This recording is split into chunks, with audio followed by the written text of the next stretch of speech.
I'm Robin Barton, editor of the OHS Insider, and I'm here with Dylan Short, who just participated in a panel discussion on Ontario OHS reform, what Bill 160 means to your OHS program. Thank you for being with us. Well, thank you very much. So Bill 160 and the Dean report. Should employers in Ontario panic about these developments, or how should they respond? Well, I don't think it's necessarily something to panic about, but there is an awful lot of change coming forward. Change, though, is in a lot of ways an opportunity for a self-reflection and for us to look at what we're doing well, what we can do differently going into the future. So it's not something to look at, to panic about, but it's something that needs to be on our radar. We need to know that there is change coming and that a fair amount of change has already been prescribed through Bill 160. And there seems to be a lot more change coming from there. Do we have an idea on a timetable as to when that change is going to arrive? Well, from what we've seen so far, change is coming quickly, as I said. 160 is a lot of the requirements look like they're going to be implemented for the new business year for the government, which is April 1st, 2012. One of the really interesting things that happened, though, is the Tony Dean report came out in December 2010. And within about 5 or 6 months, we saw what the regulation was. And one of the things that happened that was really interesting is the regulation, the Act and administrative changes have all been very close to what the Dean report is. For government to change some fundamental systems that quickly, they are moving pretty quickly down this road. The consultation piece that happened with the Dean report, I think, really allowed them to be able to understand where things are at, and understand what the priority of changes are and what needs to happen to be able to affect that change. So at this point, should employers in Ontario wait for specific regulations or fleshing out some of the requirements in Bill 160, or should they start taking steps now? I wouldn't wait. Most organizations have a difficult time affecting change quickly because there's so many priorities in running a business. Health and safety, as much as I'm a health and safety professional and I want it to be everything, it doesn't live in a vacuum. So we have to be able to look at the entire corporation and how quickly we're able to change. So waiting for it might put you in a position where you're being forced to do things in a timing that doesn't actually work for your business. So some of the things that are out there now, as they've talked about some of the prescribed training standards, and there's going to be tools and resources coming with that. But the interesting portion is that all of the signs, the signals seem to be that the prescribed training standards that were outlined, all of those requirements that are in the Dean panel are all of what the health and safety system partners are talking about. So if you look at your programs now and see whether or not that training component lines up with those standards, it gets you a head start on either knowing that, yeah, I'm in a good spot and we're doing a good job, or maybe there's something we need to adjust course on. It gets you a little bit ahead of the curve on how things are coming along. I mentioned earlier about how quickly things are changing. Bill 160, I think, really is just phase one in a multiple phase change of the prevention system. So if that's just phase one, we're going to see phase 2 and 3 and 4, or however many that happens. We need to make sure we stay on top of it, and if you can, stay ahead of it. And anytime you can be ahead of it, it's just an advantage.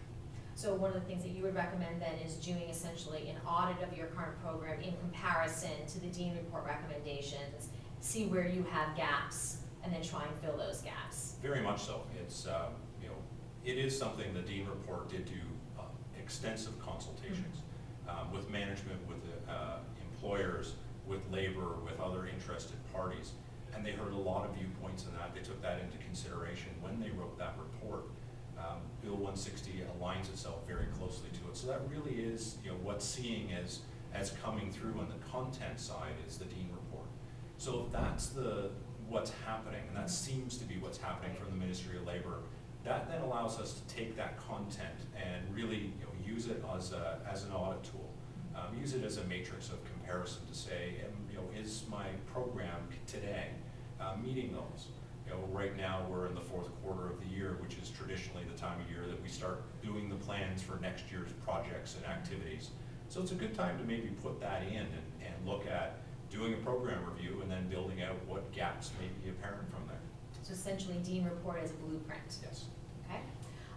The Bill 160 and the Dean report recommendations, do they impact different employers differently? For example, larger employers versus small businesses?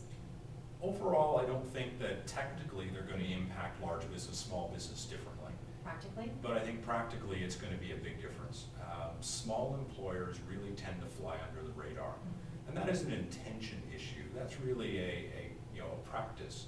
Large employers tend to have more incidents in the business. They tend to attract more attention for a number of different reasons.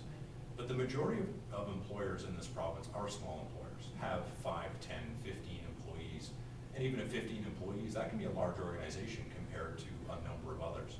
So I think what's going to happen is with some of the prescribed training requirements for frontline supervisors, for health and safety orientations, for health and safety representatives, worker representatives, those things are going to start to affect small business. And my own personal concern is that a lot of small business isn't focusing on this because they don't have a health and safety professional in the business.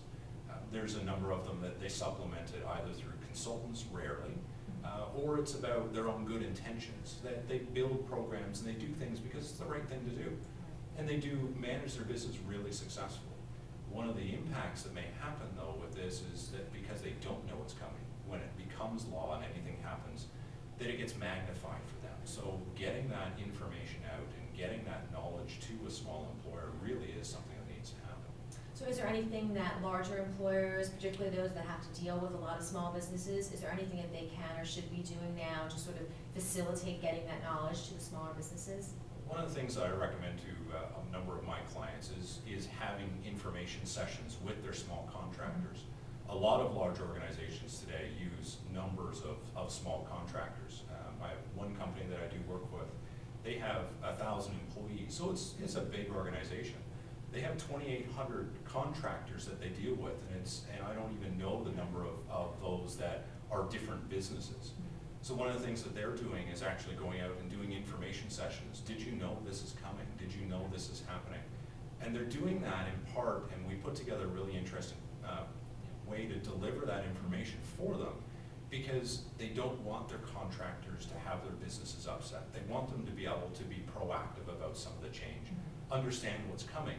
It's in the large employer's interest for them to look at it and say that all of my contractors, their business is going to be more successful because they're going to be ahead of the curve. They're going to be ahead of the competition. It's another way to have a competitive advantage for a large business is to be able to partner with those small businesses. And it helps to tie a level of loyalty that goes with it too. Great, thank you very much. Thank you very much.